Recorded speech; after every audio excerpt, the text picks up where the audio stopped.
మనలో చాలామంది ప్రతి చిన్న విషయానికి అతిగా స్పందిస్తుంటారు.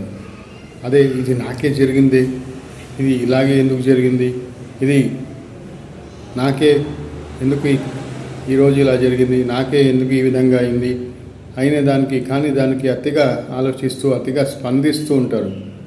ఎవరేమన్నా ఆఫీస్లో చిన్న విషయాన్ని కూడా స్పందించేసి ఆ స్పందనని చాలా ఎక్కువగా తీసుకొని వీళ్ళు ఎక్కువగా ఓవర్గా థింకింగ్ చేస్తుంటారు.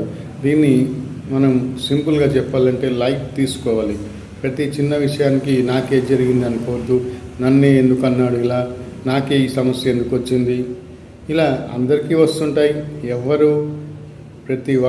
ప్రతి వాళ్ళు ఏదో ఒక విధంగా అవమానపడుతుంటారు. ప్రతి వాళ్ళని చిన్న విషయాలు పెద్ద విషయాలు దులుపుకొని పోవాలి, లైట్ తీసుకోవాలి తప్ప మనము ప్రతిదానికి స్పందిస్తూ పోతుంటే మన ఒక విలువైన జీవితం ఎప్పుడు విచారంగా దీనంగా హీనంగా తయారవుతుంది తప్ప మనలో సంతోషం అనేది కనిపించదు. మిత్రులారా, నా వీడియో మీకు నచ్చినట్టయితే లైక్ చేయండి, సబ్స్క్రైబ్ చేయండి. Thank you for watching.